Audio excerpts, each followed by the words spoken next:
are here for our first ever cooking show. Yes, this is super exciting, and we are really glad to be able to do this as kind of part of our Holy Week and Easter celebrations. And so, what are we making today, Pastor Christopher? We are making hot cross buns. It is something that we did not get to do together last year as a church, and we wanted to try to do something like it this year. So hot cross buns. Awesome. And I don't know about you, but when I was a kid, I didn't really like hot cross buns. I think it's the raisins, and sometimes we had hot cross buns that had like little bits of like gross fruit. Oh.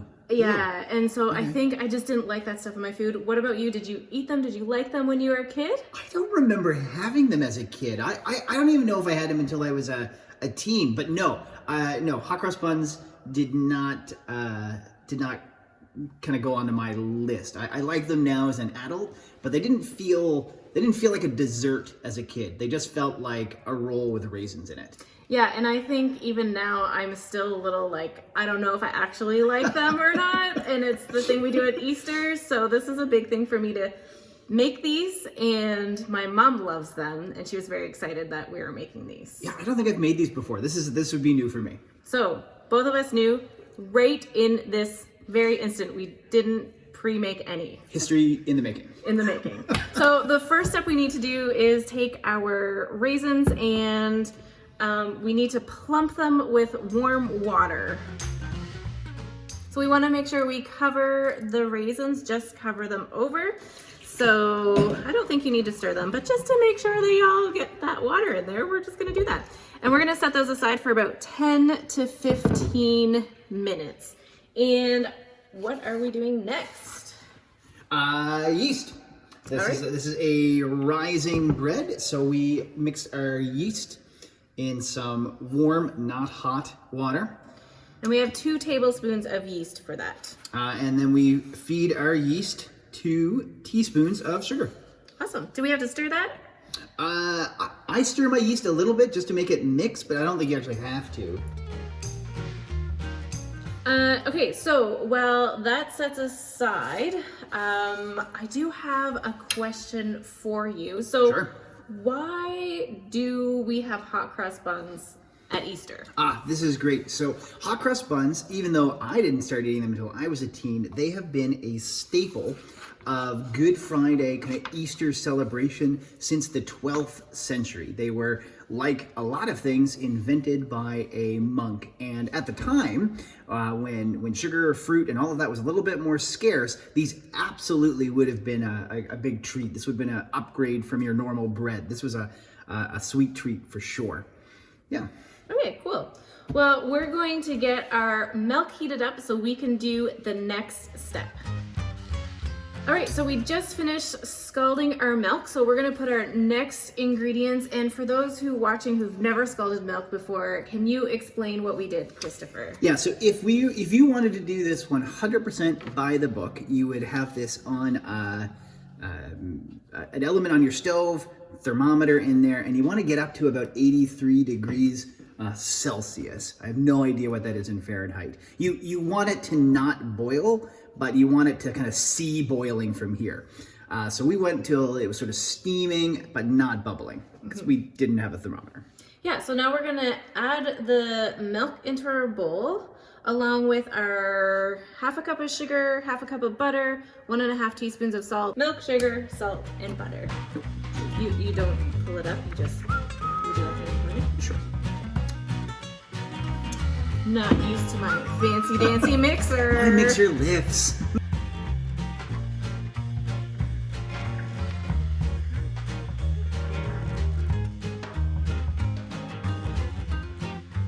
All right, so what we need to add next, now that our butter has melted and our scalding milk and all mixed together, is we're going to put in the eggs, some flours, and some spices. And so we're gonna drop those eggs in.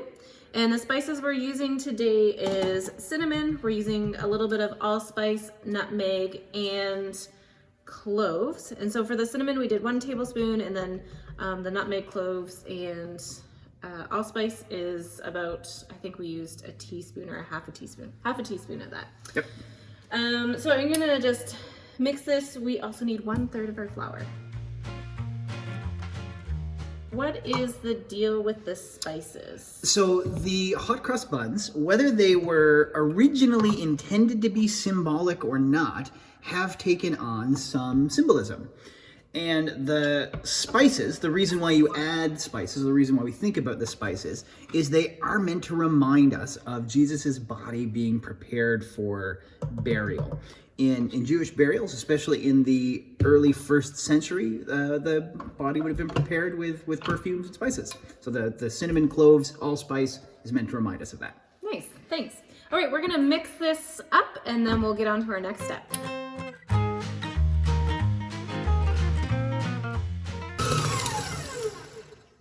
All right, now we have that nice and beat up. All mixed up. It's all mixed up now, there you go.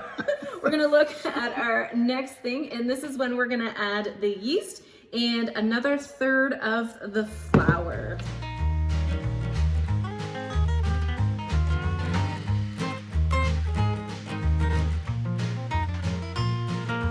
Let's mix this up. I'm not gonna put it on crazy, although that'd be really funny, but I'd probably get most of it. Always start at the lowest level when you're adding flour.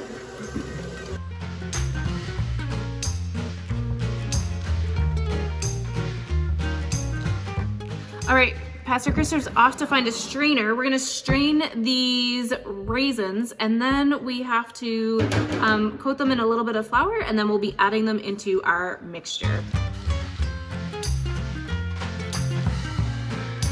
Do you know the baking portion of behind coating something like this with flour? I assume it keeps everything from sinking to the bottom. That's what I would think too. Yeah, but yeah. If you know, let us know. Yeah. That's what we were guessing on why you did this. Right.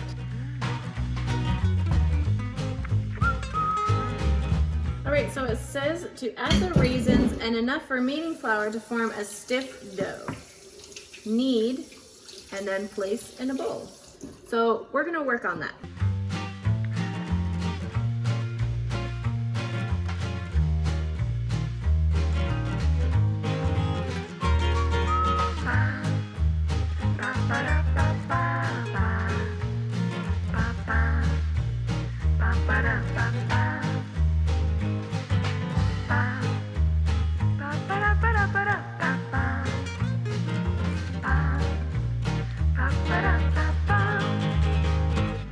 All right, we did need this a little bit with the dough hook, but Christopher is gonna put it on our mat and he's gonna do a little by hand, then we're gonna put it back in the bowl and let it rise.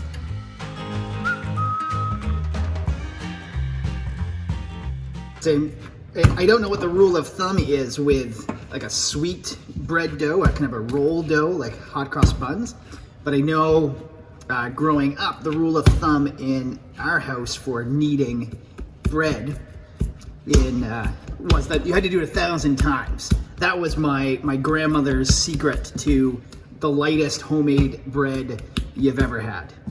Now my aunt and mother never could replicate it right. Sorry, Mom. They make delicious bread. They just none of them ever thought it was the same as my grandmother's. The three of them were in constant competition for who was making the lightest, most airy bread. I think it started with just 300 kneading, and my grandmother just kept upping it. It might have been a joke. She might have just been making her daughters work really hard. Maybe. Our raisins are flying everywhere out of this thing. Oh, yeah. I assume that's a good thing. Yeah, can't be a bad thing. Or, yeah. Unless you're like me and don't really like raisins in anything, so the less raisins, the better. It's that saying when you bite into a cookie and you think it's chocolate chips and it's actually raisins. I don't think anybody likes surprise raisins, but I like eating like a raisin oatmeal cookie when I know it's there. I guess that's not too bad. Nah, throw that there, right? All right. So we're gonna throw that back in the bowl so it doubles. So I'm guessing when it doubles, it will be up to the top of the bowl. And then we'll continue with the rest of the recipe. Taking a little peek at our rise. looking gorgeous. All right, well, our dough has definitely risen and doubled in size. It looks like a pillow, Ta-da! but here it is. It is beautiful. So I guess we're just gonna dump that out on our mat, and then we have to punch it down and then turn it into 30 pieces. I feel like that's gonna make more than 30, but we will see. Oh my gosh, this is gorgeous. Pull that out, maybe. Okay, I have punched bread like once before. I made bread once before, so I just punch it. Yep. Like a lot. Give it a good go. Yeah. Like it said something mean about you. I don't think you'd ever do that. Me, it. Like Oh, the dough. I thought he was talking about him. That he would say something mean to me. Oh my goodness. Okay, so we've done some punching. Do I need to punch more? No, I think you got most of the air out. Okay, you can punch some. Yeah, just real quick. Get the taekwondo punches in there. All right. In case you haven't noticed, in case you don't know, I've also started taekwondo with the boys, so you know. You never know. All Okay, right. so here is our recipe, and it says punch down, cut into 30 pieces. Place on a sheet. We've used parchment paper instead of grease, and then we spread the top with butter, raise until double. Probably can cut in half, and then we roll in some balls. Yep. Okay, we should have gotten a knife out. Should have got a knife. That'll do it. This'll work.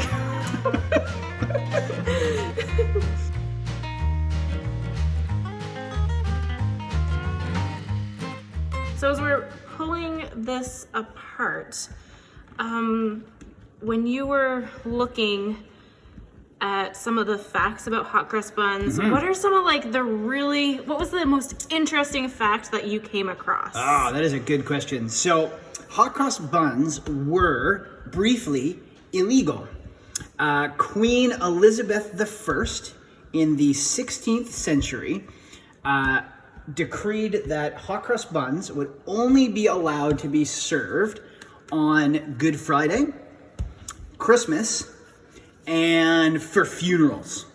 And any other time they could not be purchased, and if you were caught with them, they would immediately be confiscated and given to the poor. No So way. she was not messing around. No, definitely not. No.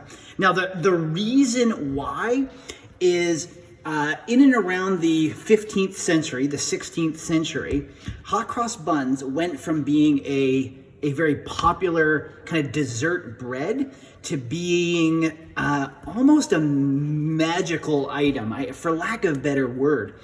On communion, we talk about how the bread represents Christ's body. Hot cross buns with the cross began to also represent Christ's body. So because they were seen as something special, they wanted to be more tightly regulated. It was not a law that was easy to enforce. As you can imagine, people didn't buy them, so they just made them. And as much as she wanted to, she could not be in everybody's kitchen monitoring hot cross bun production. Right. Yeah. So they were to be special. They were meant to be special, yeah. But more than that, they began to be seen as a vessel, something holding on to some of what Jesus was. So on Good Friday, you were supposed to save one of your hot cross buns and you would hang it in the rafters. Okay. It was supposed to not go stale during the year. And if that's true, it was meant to do a couple of things. It should ward evil spirits away. It should help all of your bread that year be baked well. It was supposed to help prevent house fires. If somebody did get sick in your house, you would take bits and pieces of it and turn it into medicine, I guess, for lack of better descriptor. It would be served as medicine. And it was used as a charm if you were going on a voyage. You would take it onto a boat, and it was supposed to help give you safe travels. I get the bread thing. I get the medicine thing. I mean, I don't think it'll do it. Don't hang one of these in your house. but I get the mindset. The sea traveling bit was the bit that I always thought was funny. But yeah, they were seen as almost magical. Okay, that's really cool about the hot cross buns and how special they were. I think we have 32. That's awesome. We're gonna get them on these pans, or are we just gonna let them rise here? They rise here, yes. We're gonna let them just rise here. So when we come back, they should be doubled in size. There we go.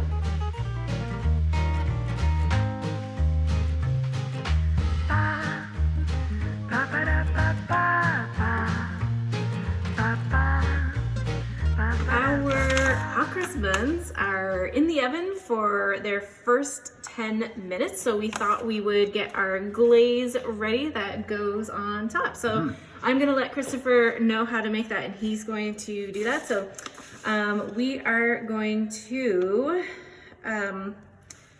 okay, it just says to brush with glaze, but our glaze is a 1/4 cup of milk. So we're gonna put that into our bowl with 2 tablespoons of sugar, and he's just gonna whisk that together. And so once the 10 minutes up, we're going to pull the hot cross buns out. We're going to brush them with that, put them in for another 5 minutes, pull them out again, brush again, and then we're gonna let them cook until they're golden browned, and we'll show you the end result of that process. All right, so now we're going to make the frosting for the cross that you always see on the buns. And so that is just 1/3 cup of butter. So we're gonna put that in there. A dash of salt, but you know what? Our butter is salted, so I think we're gonna skip on the dash of salt. And a teaspoon of vanilla. And then 3 cups of icing sugar. I'm going to mix it together, and then if we need to add a little bit of milk, we will see about that consistency.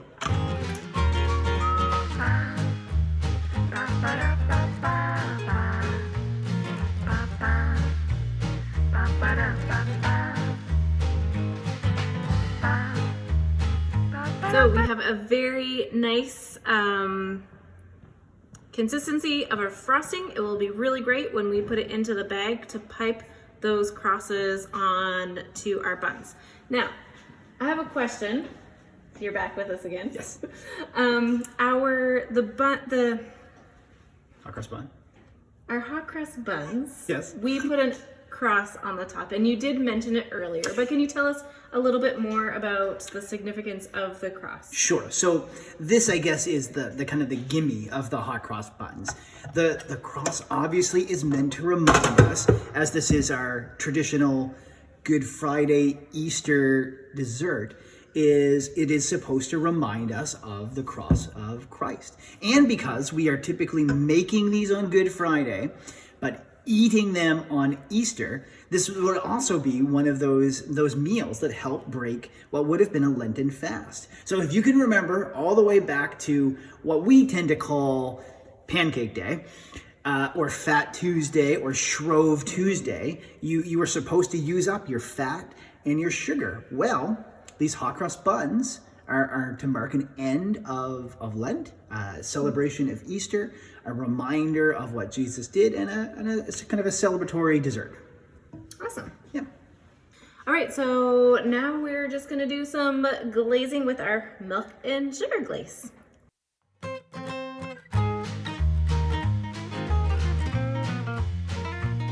All right, well, we are here now with our lovely looking hot cross buns, and we are going to add that frosting cross on. So I have one for you, but I just wanted to demonstrate for everyone at home how to put your frosting into one of these lovely piping bags. If you don't have a piping bag, you can use a Ziploc bag. I have used them before. I purchased these, but you can just fold it over and similar to your Ziploc bag. And you just take your frosting and put it in. And you're like, but Pastor Erin, I don't have any of those fancy tip things. You don't need them for this. So I just snip a little bit off. If you want a thinner cross, then you would cut it closer to the bottom. If you want it more icing and thicker, you close it up, cut it further up. But there it is. Then I just squeeze down to like what Pastor Christopher has. So now we are going to frost these, and you're just gonna put a cross on there. So we're gonna do those up.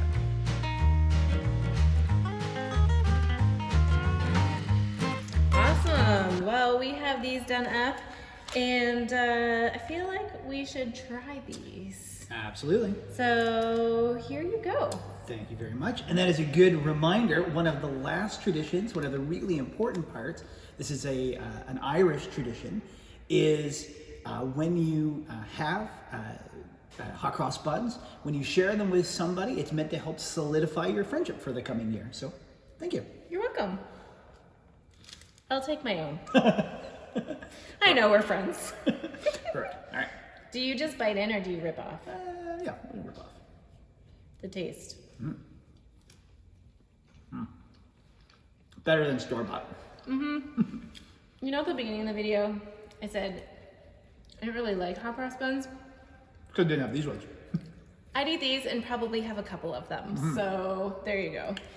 I hope this was educational, entertaining, and you learned a little bit about why you might eat hot cross buns on Good Friday. And we hope that if you've received any of our hot cross buns, that you enjoy them. Blessings. Happy Easter. Happy Easter.